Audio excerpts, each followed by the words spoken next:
December 2013, Minneapolis, Minnesota. A security analyst sits at their workstation, eyes scanning rows of alerts on a glowing screen. Another notification appears. Malware detected. Unusual network activity. The system is asking, should we act? The analyst hesitates. The alert looks real, but they've seen hundreds like it this month. Most turned out to be false positives. The network is still running smoothly. No customers are complaining.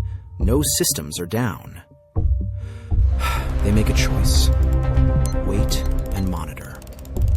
That single decision, 15 seconds of hesitation, would eventually expose 110 million people and cost the company over $300 million. But the story doesn't begin here. It begins 3 weeks earlier with an email that looked completely normal. Late November 2013, the busiest shopping season of the year. Target wasn't just another retailer. It was one of America's largest corporations. 1,800 stores, hundreds of millions of transactions flowing through their systems every single day. And they took security seriously. Target had invested millions in cybersecurity infrastructure, firewalls, intrusion detection systems, a state-of-the-art monitoring platform from FireEye, one of the best in the industry. They had a security operations center in Bangalore, India, watching their network 24/7. They had protocols, teams, layers of protection. From the outside, Target looked fortress strong. But like every large organization, Target didn't operate in isolation. To keep nearly 2,000 stores running, they relied on a vast network of third-party vendors, hundreds of them. Companies that handled everything from logistics to maintenance to heating and cooling systems.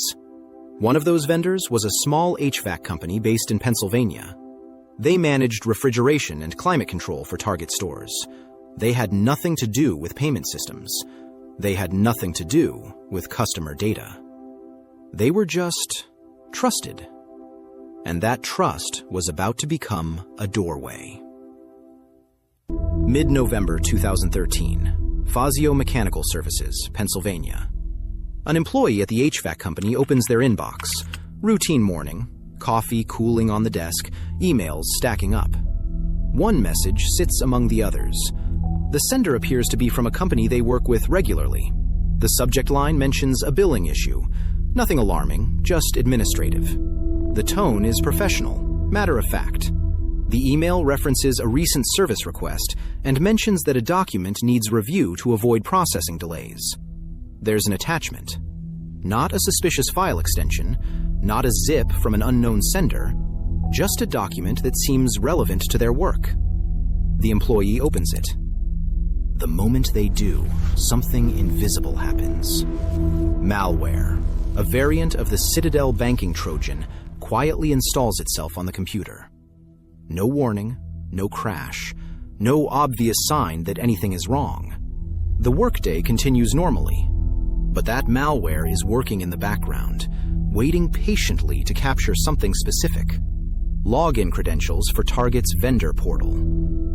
A few days later, when the employee logs into Target's network to submit invoices and manage contracts, the malware records everything. Username, password, session details. And then it sends those credentials somewhere else, to someone waiting. Late November, somewhere outside the United States, an attacker uses the stolen HVAC credentials to log into Target's network. To Target's security systems, this doesn't look like an intrusion. It looks like Fazio Mechanical Services, a known, trusted vendor, doing exactly what they're supposed to do. No alarms, no flags, no questions. Security systems are built to detect strangers forcing their way in. They're built to resist brute force attacks and block unknown IP addresses. But trust works differently. Trust assumes familiarity. Trust reduces friction. Trust opens doors. The attacker is inside now, but they don't rush. They explore carefully, quietly, learning the architecture of Target's network. they discover something critical. The network isn't properly segmented. The vendor portal, where HVAC companies submit invoices, is connected, however indirectly, to other parts of Target's infrastructure. Parts that shouldn't be accessible from the outside. Over the next several days, the attacker moves laterally through the network, escalating privileges, finding pathways that bypass security controls. They're mapping the territory, identifying targets, and eventually, they find what they're looking for: the point-of-sale systems. The cash registers in 1,800 stores across the country. Early December 2013. Malware. A custom variant of Black POS, also called Captoxa, is installed on Target's point-of-sale terminals. Not all at once. Quietly. Methodically. Here's what makes this malware brilliant. When you swipe your credit card at a register, the card data exists in 3 states. First, it's read from the magnetic stripe. Then, for a fraction of a second, milliseconds, it sits in the system's memory, unencrypted, waiting to be processed. Finally, it's encrypted and sent for authorization. Think of it like a letter being sealed in an envelope. For one brief moment before the seal closes, the letter is readable. The malware lived in that moment. It sat in the RAM of each terminal, watching every transaction, capturing card numbers, names, expiration dates, all before encryption could protect them. Then it stored that data temporarily and sent it to a staging server inside Target's own network. The registers still worked perfectly, transactions still processed, receipts still printed. Customers noticed nothing. Cashiers noticed nothing. And that's exactly why it worked. But here's the thing. Target's security systems did their job. On December 2nd, FireEye's malware detection platform identified the malicious software on Target's network. It flagged it, logged it, sent an alert to Target's Security Operations Center in Bangalore. The team in Bangalore reviewed the alert, confirmed it was legitimate, and escalated it to Target's headquarters in Minneapolis. The system was designed to do exactly this, and it worked. But then, nothing happened. The security team in Minneapolis saw the alert. They had the tools to remove the malware remotely. FireEye had even configured the system to automatically delete threats, but that automatic response had been turned off, likely to prevent false positives from disrupting business operations during the holiday rush. Someone needed to make a decision. And in that moment, faced with an alert during the busiest shopping season of the year, with no visible damage, no customer complaints, no system failures, the team chose to wait, to monitor, to gather more information. The breach continued.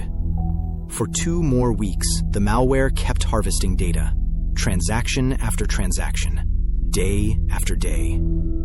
The technical systems had worked perfectly. The human system failed.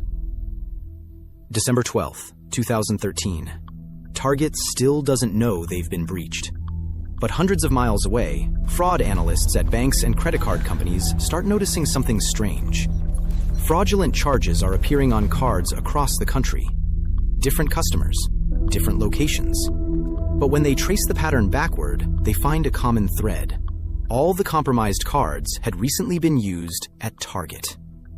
The banks contact Target, and suddenly, the full scope becomes clear. Over 40 million credit and debit card numbers compromised. Personal information, names, addresses, phone numbers, email addresses of 70 million additional customers exposed. The breach had been running for nearly 3 weeks. Target discloses the breach publicly on December 19th, just days before Christmas. The fallout is immediate. The CEO resigns. The CIO resigns. Lawsuits pile up. The company eventually pays $18.5 million in a settlement with 47 states, plus millions more to banks and credit card companies. But the cost that lingers longest isn't financial. It's trust. Customers who had swiped their cards without a second thought now questioned every transaction. The brand that had represented affordable reliability now represented vulnerability. The target breach didn't happen because of a software bug. It didn't happen because of an unpatched vulnerability or a zero-day exploit. It happened because of trust. Trust in a vendor who had no reason to access payment systems but had the keys anyway. Trust in credentials that looked legitimate because they were legitimate. Trust in alerts that could wait because nothing looked broken. The attack didn't force its way in. It walked through doors that were already open. And this isn't just Target's story. Third-party breaches have become one of the most common attack vectors in cybersecurity. SolarWinds, Kaseya, MoveIt. The pattern repeats. Attackers don't target the fortress directly. They target the trusted vendor who has a key. So what does this mean for you? If you're responsible for security, whether at a company or just managing your own accounts, here's the uncomfortable truth. Your security is only as strong as the weakest link in your chain of trust. The greatest vulnerability in modern security isn't always a flaw in the code. Sometimes, it's confidence in normalcy. Because when trust goes unquestioned, it doesn't just protect systems, it exposes them. That's what happens when trust becomes an attack surface.